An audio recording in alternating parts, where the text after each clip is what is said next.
Price नीचे आए हैं उससे भी इस कमोडिटी को इफेक्ट हुआ है और प्राइस इसके भी नीचे आते हुए दिखाई दिए हैं।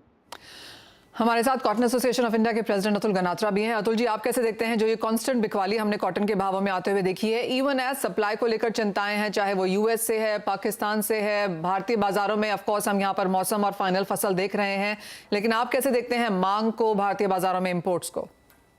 जी, good morning Manisha ji. Demand बिल्कुल नहीं है, ना तो कॉटन में डिमांड है, ना तो कॉटन यान में डिमांड है और ना तो गारमेंट में डिमांड है।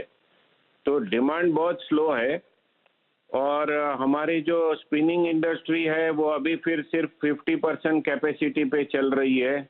वो भी एक वजह है कि डिमांड बहुत कम है कॉटन की। जो मिलों के पास जो थोड़ा बहुत स्टॉक था वो अगर 50% मिल बंद कर दी तो उनके पास जो गोडाउन में स्टॉक था वो भी बढ़ गया। तो नई बाइंग बहुत स्लो आ रही है। और अगर हम देखें कि यूएसए का जो मार्केट है, आइस फ्यूचर है, वो कल घट के 88 सेंट हो गया था। 88 cent is around 58,000 rupees per candy. तो आज भी हमारे जो एमसीएक्स के भाव देखे तो भी 6-7 हजार रुपया हमारे भाव ज्यादा हैं और फिजिकल मार्केट में देखे तो अभी भी 10 से 15 हजार रुपया इंडियन कॉटन के रेट ज्यादा है। तो ये देखते हुए ऐसा लगता है कि थोड़े प्राइस और आने वाले दिनों में कम होंगे। जी मनीषा जी। जी अतुल जी, अगर भाव इतने कम हो रहे हैं और भारतीय बाजारों में इंपोर्ट्स अभी भी जारी हैं, कैसे देखते हैं आप फिर वो स्थिति? क्या हमारे पास एक्सेस कॉटन हो जाएगी आगे जाकर?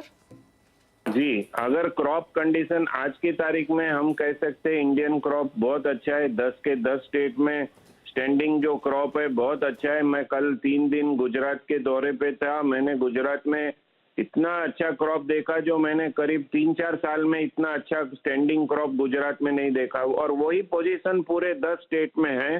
तो अगर क्रॉप 15-20 दिन बारिश नहीं आई तो हमें लगता है कि जो हम 350 का क्रॉप बोल रहे हैं वो उसमें 20-25 लाख गांठ क्रॉप बढ़ भी सकता है। और अगर वो बढ़ गया तो डेफिनेटली हमारे पास एक्सेस कॉटन हो जाएगा, क्योंकि कंजम्पशन जो लास्ट ईयर हमारा 320 लाख बेल्स था वो मिले 50% चल रही है। तो ऐसा लग रहा है कंजम्पशन ड्रॉप होके 280-290 लाख बेल्स और मैक्सिमम 300 लाख बेल्स तक रह जाएगा। तो we will have excess of cotton. जी मनीषा जी, जैसे आपने कहा अतुल जी कि यहाँ से भी 10-12% की गिरावट हम यहाँ पर कॉटन के भावों में देख सकते हैं। क्या सामने कोई मांग आती हुई नजर आएगी? आई अंडरस्टैंड कि जो दिवाली की मांग है मैन्युफैक्चरिंग की वो तो अब पूरी हो चुकी है, लेकिन क्या साल के अंत तक कुछ क्रिसमस न्यू ईयर की मांग यहाँ पर, जहाँ पर खरीदारी ज्यादा देखने को मिलती है, छुट्टियों की मांग? नहीं दिख रहा है, कहीं से नहीं दिख रहा है। ना तो डोमेस्टिक मार्केट में डिमांड दिख रहा है, ना फॉरेन मार्केट में डिमांड दिख रहा है। कई सारे हमारे जो एक्सपोर्टर है जो गारमेंट का बड़ा एक्सपोर्ट करते हैं अभी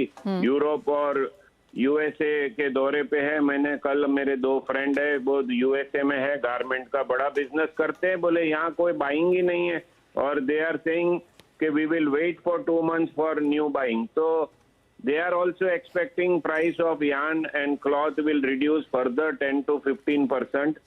तो अगर क्लॉथ और यान घटता है तो हमें दिख रहा है कि कॉटन भी आने वाले दिनों में 10-15% एक बार 15 अक्टूबर के बाद जब अराइवल बढ़ेगी, 50,000 गांठ की अराइवल डेली हो जाएगी तो प्राइस और कम होंगे, ऐसा दिख रहा है मनीषा जी। अतुल जी, एक फाइनल सवाल अब यहाँ पर, जिस तरह की गिरावट हम यहाँ पर भावों में आता हुआ देख रहे हैं, तो इंडस्ट्री अब इसे कैसे हैंडल कर रही है और आगे जाकर एज एन एसोसिएशन आपके क्या प्लान्स हैं? देखिए, जो इंडस्ट्री है उनकी मुश्किलें तो कम होने का नाम ही नहीं ले रही है, खत्म ही नहीं हो रही है उनकी मुश्किलें, क्योंकि कॉटन के प्राइस कम हो रहे हैं तो वो एक रिलीफ है इंडस्ट्री को, मगर सामने यान के प्राइस भी वही स्पीड से कम हो रहे हैं। मैं आपको एक एग्जांपल दूं कि जो 30s का कॉम्पैक्ट कोम्ड यान है वो आज से 15 दिन पहले 325 रुपीज था, वो आज 280 रुपीज हो गया। तो उसमें भी करीब 45 रुपीज पर किलो 15 दिन में कम हो गए। तो यान के प्राइस जब तक स्टेबल नहीं होंगे तब तक कॉटन के भाव भी स्टेबल नहीं होंगे। जी मनीषा जी। ऑलराइट, तो यानी कि चिंताएं यहाँ पर इंडस्ट्री की बनी हुई हैं। ऑफ कोर्स बहुत ज़्यादा वॉलेटिलिटी हमने भावों में आते हुए देखी है। कोविड के समय में एक बार कॉटन के भाव नीचे में 60 डॉलर पर सेंट तक भी यहाँ पर गए थे और उसके बाद हमने 115 तक के हाई देखे और अब यहाँ पर अगेन 85-88 के आसपास के लेवल्स। रुपेश, आप भी कैसे देखते हैं? जैसे फंडामेंटल्स ऑफ कोर्स यहाँ पर अतुल जी ने बताया ही, गिरावट की एक्सपेक्टेशन भी यहाँ पर कॉटन में है। हेजिंग की इंपॉर्टेंस हमें ऐसे समय में यहाँ पर समझ में आती है जब इतनी ज़्यादा वॉलेटिलिटी एक कमोडिटी में इंडस्ट्री देखती है। कैसे देखते हैं आप कॉटन के प्राइसेस और फंडामेंटल्स?